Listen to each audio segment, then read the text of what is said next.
Xin chào các bạn, hôm nay Hà Thanh tiếp tục kể 5 câu chuyện ngắn về cuộc sống, mời các bạn cùng nghe.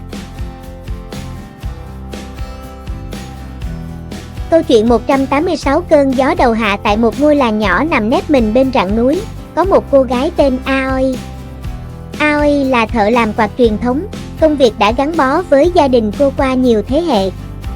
Mỗi chiếc quạt giấy của Aoi đều tinh xảo, họa tiết hoa anh đào mềm mại như chính con người cô, dịu dàng nhưng đầy nội tâm. Tuy nhiên, những năm gần đây, quạt truyền thống không còn được ưa chuộng. Ngôi làng yên bình dần trở nên lặng lẽ, những tiệm quạt lớn nhỏ lần lượt đóng cửa.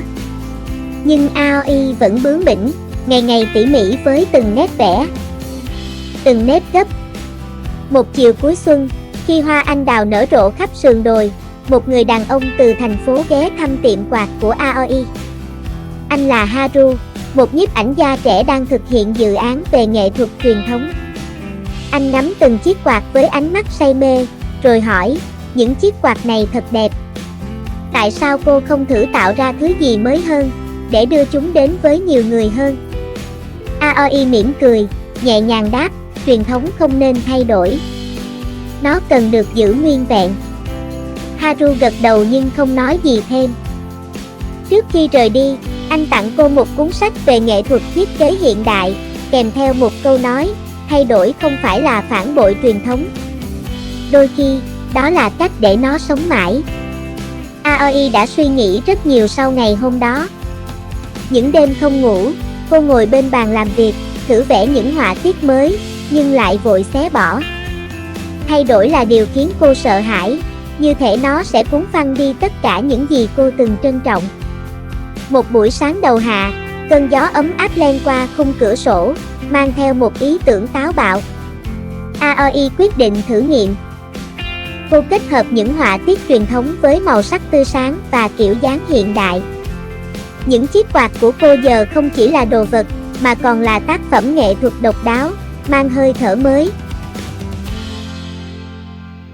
Khi Haru quay lại làng vào mùa thu, anh bất ngờ thấy tiệm quạt của Aoi đông khách hơn bao giờ hết. Những chiếc quạt mới của cô được nhiều người yêu thích, thậm chí còn được trưng bày trong một triển lãm lớn tại thành phố. Aoi mỉm cười, lần này không còn ngập ngừng, cảm ơn anh đã giúp tôi nhận ra, thay đổi không phải là đánh mất, mà là tìm cách giữ gìn theo một cách khác. Bài học: đừng sợ thay đổi. Thay đổi không phải là từ bỏ quá khứ mà là cách để thích nghi và phát triển. Đôi khi, chính những thay đổi sẽ mở ra cho bạn những cánh cửa mới, những cơ hội không ngờ tới, giống như cách Aoi đã tìm lại giá trị truyền thống qua một góc nhìn hiện đại.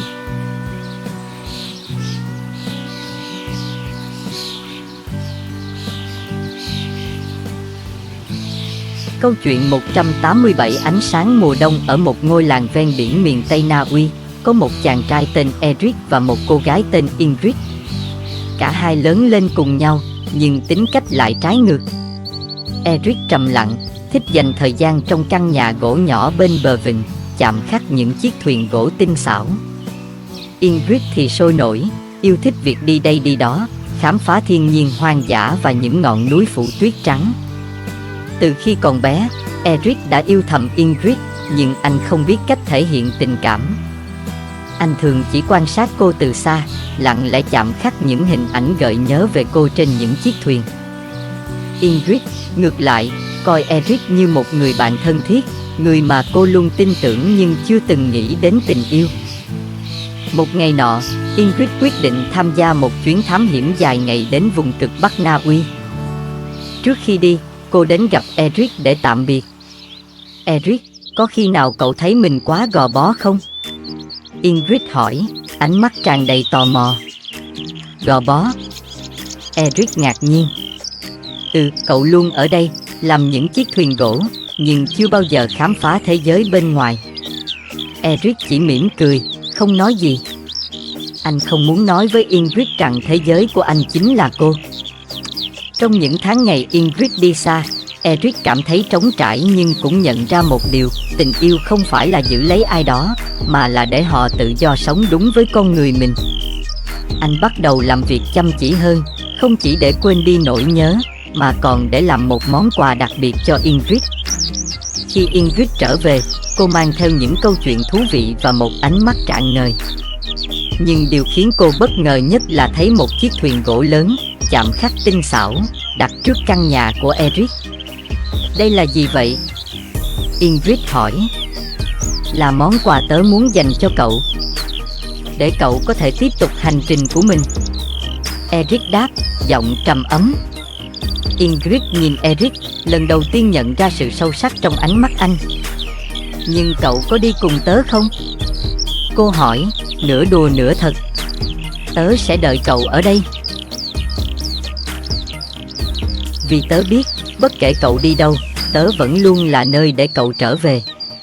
Ingrid mỉm cười, lần này là nụ cười dịu dàng mà Eric chưa từng thấy.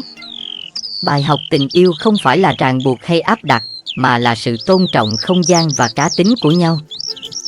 Một mối quan hệ bền vững không đến từ việc thay đổi người kia theo ý mình, mà từ việc học cách yêu thương họ đúng cách để họ tự do, nhưng luôn biết rằng có một nơi an toàn để trở về.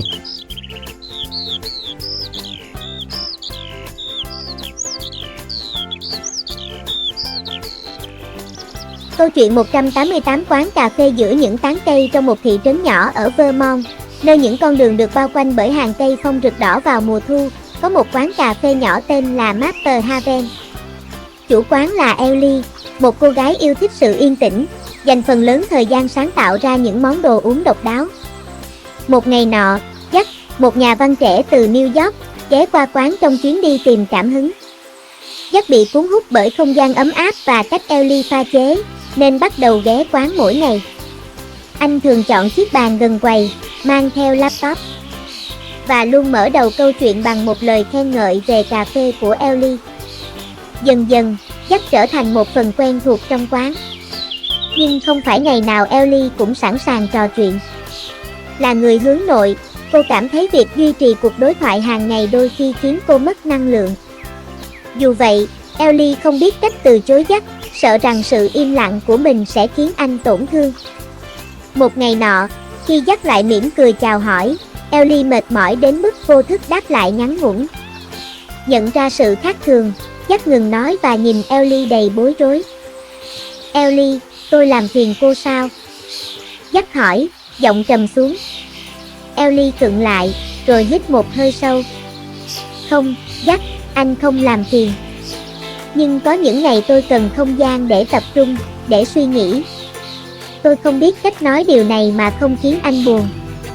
Jack cười nhẹ. Cô không cần phải lo lắng. Tôi hiểu cảm giác ấy.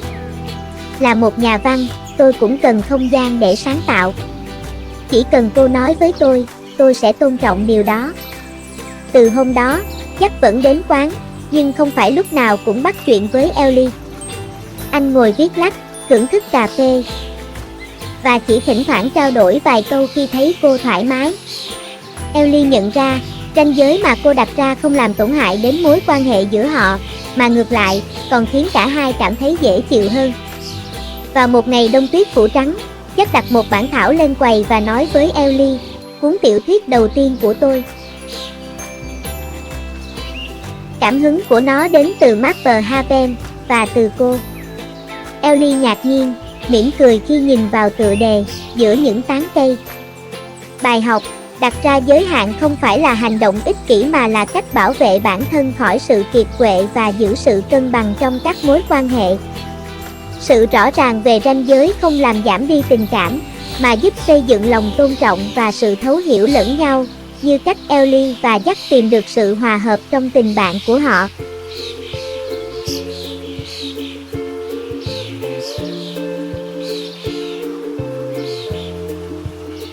Câu chuyện 189 điệu flamenco dưới ánh trăng tại một ngôi làng nhỏ, Andalusia, nơi những cánh đồng ô liu trải dài đến chân trời, có một vũ công flamenco tên Isabella.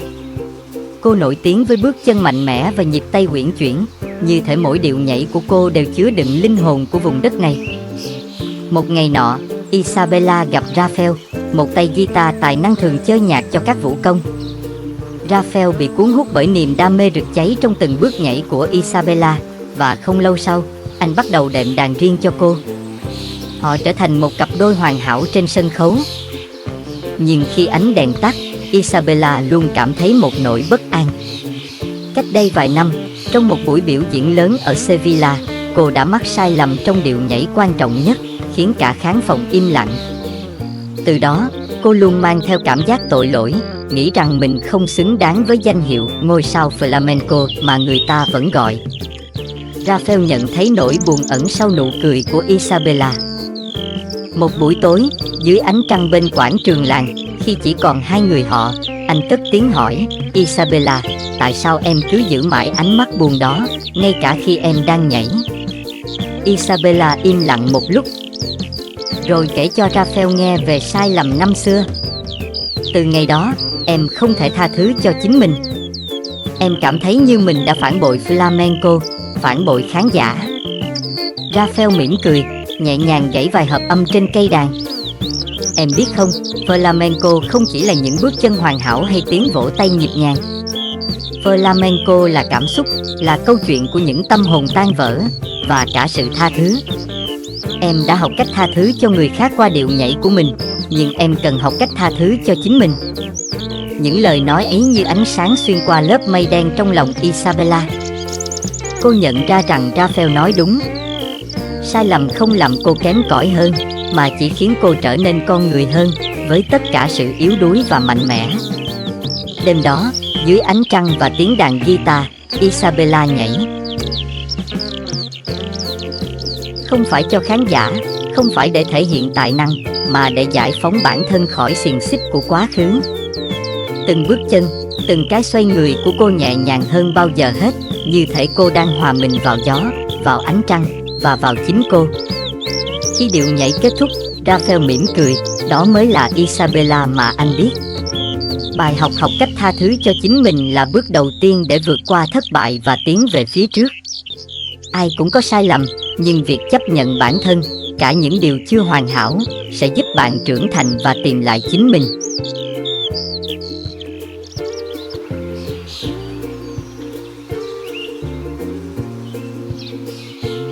Câu chuyện 190 dưới ánh trăng sa mạc. Giữa lòng sa mạc Rub Al Khali rộng lớn, nơi những cồn cát nối tiếp nhau kéo dài đến vô tận, Amina sống trong một ngôi làng nhỏ.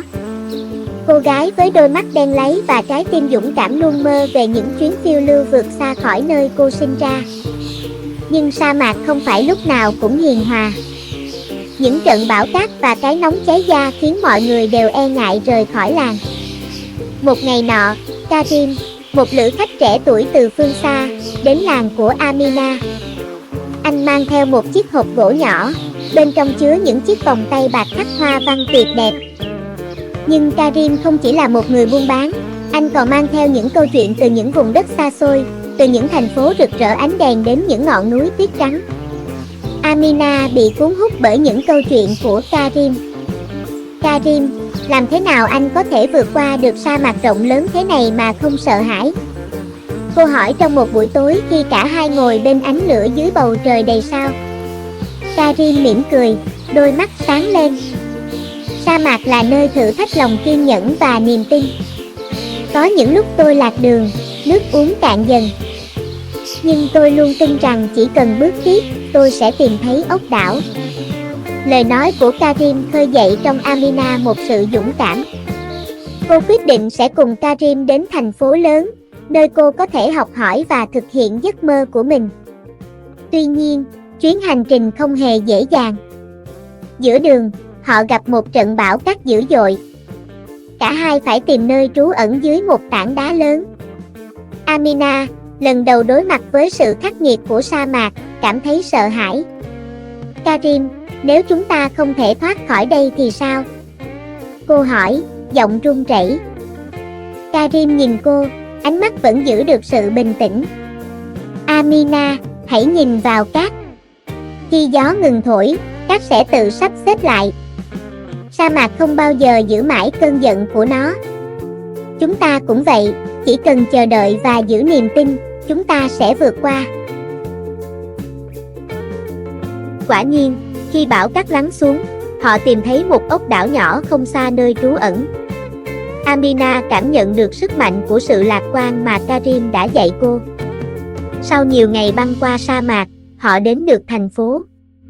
Amina, nhờ sự hướng dẫn và động viên của Karim, bắt đầu làm việc tại một quán trà nhỏ, nơi cô kể những câu chuyện của mình cho khách hàng và dần trở thành một người dẫn chuyện nổi tiếng. Dưới ánh trăng đêm, Amina nhìn Karim và nói, cảm ơn anh đã chỉ cho em cách tin tưởng vào chính mình và những điều tốt đẹp, ngay cả khi mọi thứ dường như không có hy vọng. Karim mỉm cười, nhẹ nhàng đáp, Amina, em chính là minh chứng cho sức mạnh của sự lạc quan. Chính em đã vượt qua mọi khó khăn và biến giấc mơ của mình thành hiện thực. Bài học suy nghĩ tích cực trong mọi hoàn cảnh là ánh sáng dẫn đường giúp bạn vượt qua những thử thách lớn nhất. Khi giữ vững niềm tin và lòng kiên nhẫn, bạn sẽ không chỉ tìm thấy giải pháp mà còn khám phá ra sức mạnh tiềm ẩn trong chính mình. Cảm ơn các bạn đã lắng nghe. Xin chào và hẹn gặp lại trong những câu chuyện nhỏ về cuộc sống tiếp theo nhé.